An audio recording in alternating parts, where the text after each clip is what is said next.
కాంగ్రెస్ పార్టీని ఓడగొట్టండి అని అడుగుతారు. దీని మతలబ్ ఏందో తెలంగాణ సమాజం గమనించాలి. ఇవాళ మరి వాళ్ళ పార్టీ నాయకులు వాళ్ళ బంధువులు కాదు, ఇవాళ సొంతంగా కేసీఆర్ పట్టభద్రుడే, కేటీఆర్ పట్టభద్రుడే, కవిత గారు పట్టభద్రురాలే, హరీష్ రావు గారు కూడా నాకు తెలిసి పట్టభద్రుడే అని నేను అనుకుంటున్నా.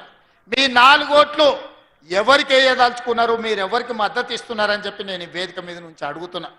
ఇవాళ ఈ రహస్యం ఏంది, ఈ గూడుపుటాని ఏంది, మీరు ఢిల్లీలో చేసిన మంతనాలు ఏంటివి అని చెప్పి ఈరోజు ఈ వేదిక మీద నుంచి అడుగుతున్నా నేను. అదేవిధంగా 2023 డిసెంబర్లో జరిగిన ఎన్నికల్లో మీ అధికారం కోల్పోయారు. 2024 పార్లమెంట్ ఎన్నికల్లో 8 సీట్లలో మీకు డిపాజిట్లు పోతే బీజేపీ వాళ్ళు 8 సీట్లలో గెలిచిండ్రు. మీ డిపాజిట్లు పోతే ఎట్లా, అవే సీట్లలో బీజేపీ వాళ్ళు గెలుస్తారు ఎట్లా? గింత లెక్క మా తెలంగాణ 4 కోట్ల ప్రజలకు అర్థమైతలేదా? ఇవాళ మీరు మీ డిపాజిట్లు ఒడగొట్టుకొని మీ ఓట్లను బీజేపీ వాళ్ళకి వేపించి బీజేపీ వాళ్ళని గెలిపించారు. సరే, మీరు చీకట్లో ఏం మాట్లాడుకున్నారో, మీరు చీకట్లో ఏం అల్లై బల్లై చేసుకున్నారో నేను అడగదలుచుకోలే. మరి బీజేపీ వాళ్ళు గెలిచి ఇవాళ 8 మంది ఎంపీలు గెలిచిండ్రు. ఆదిలాబాద్ నుంచి గెలిచిండ్రు, నిజామాబాద్ నుంచి గెలిచిండ్రు, కరీంనగర్ నుంచి గెలిచిండ్రు, మెదక్లో గెలిచిండ్రు.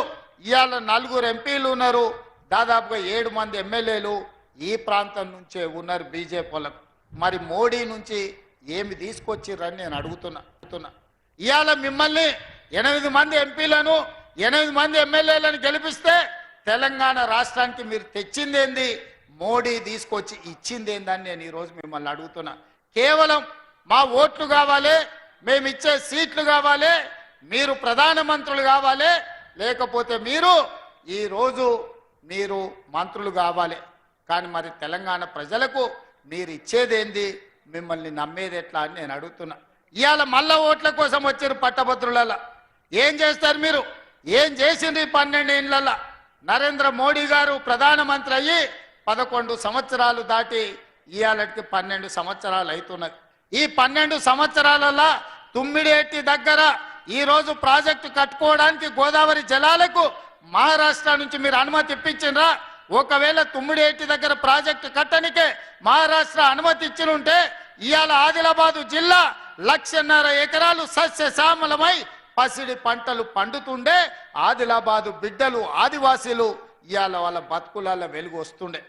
ఇవాళ ఈ ఆదిలాబాదు జిల్లా నేను పిసిసి అధ్యక్షుడిగా బాధ్యత తీసుకున్న తర్వాత మొట్టమొదట ఇంద్రవెల్లిలో సమావేశం పెట్టిన, మీ ఆశీర్వాదం తీసుకున్న, మీ జిల్లాను అభివృద్ధి చెయ్యాలని ఇవాళ మేము పూర్తి స్థాయిలో పనిచేస్తున్నాం. ఈ జిల్లాకు కొత్తగా మంజూరు చేసిన చాలా విషయాలను పెద్దలు ప్రేమ్ సాగర్ రావు గారు ఇప్పటి దగ్గర మీకు అందరికీ చెప్పడం జరిగింది.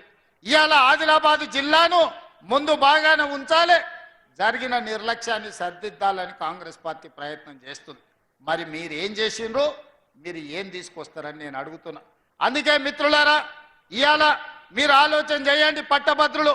నేను ఒక్కటే మాట విజ్ఞప్తి చేస్తున్నా, నేను చెప్పింది నిజమైతే మీరు గుండెల మీద చేసుకొని ఆలోచన చేసి ఇవాళ కాంగ్రెస్ పార్టీకి ఓటేయండి. నేను చెప్పింది అబద్ధమైతే మీ మనసుకు అది అబద్ధం అని తోస్తే మీరు ఎవరికి వేసుకున్నా మాకు అభ్యంతరం లేదు, మీ ఇష్టం. ఇవాళ నేను ముఖ్యంగా టీచర్లను డిఎస్సి నోటిఫికేషన్, అదే విధంగా టెట్ పరీక్షలు నిర్వహించింది కాంగ్రెస్ పార్టీ అధికారంలోకి వచ్చిన తర్వాత కాదా? మీరు ఆలోచన చేయండి. 11,000 మంది టీచర్ల నియామకాలను చేపట్టినమా లేదా? ఒకవేళ మేము టెట్ పరీక్షలు నిర్వహించి డిఎస్సి పరీక్షలు నిర్వహించి 60 రోజుల్లోనే 11,000 మంది టీచర్ల నియామకాలు మేము చేపట్టుంటే మీరందరూ మా కాంగ్రెస్ కు నరేందర్ రెడ్డికి ఓటు వేయండి. ఒకవేళ నేను చెప్పింది అబద్ధం అయితే మీరు మాకు ఓట్లు ఇవ్వకండి, మీకు కావాల్సిన వాళ్ళకి వేయండి.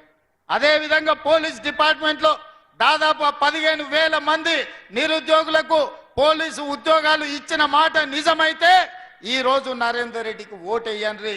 లేకపోతే ఒకవేళ నేను చెప్పింది అబద్ధం అయితే మీ ఇష్టమైన వాళ్ళకు ఓటు వేసుకోండి. పారామెడికల్ సిబ్బంది 6,000 పైగా పారామెడికల్ సిబ్బందిని ఎల్బీ స్టేడియంకు పిలిపించి ఉద్యోగాలు వచ్చిన వాళ్ళని కాదు, వాళ్ళ తల్లిదండ్రులందరినీ కూడా హైదరాబాద్ నగరానికి ఎల్బీ స్టేడియంకు రప్పించి వాళ్ళ నియామక పత్రాలు ఇచ్చిన మాట వాస్తవమైతే ఈరోజు నరేందర్ రెడ్డిని గెలిపించండి. ఈరోజు అది అబద్ధమైతే మీకు కావలసిన వాళ్ళకు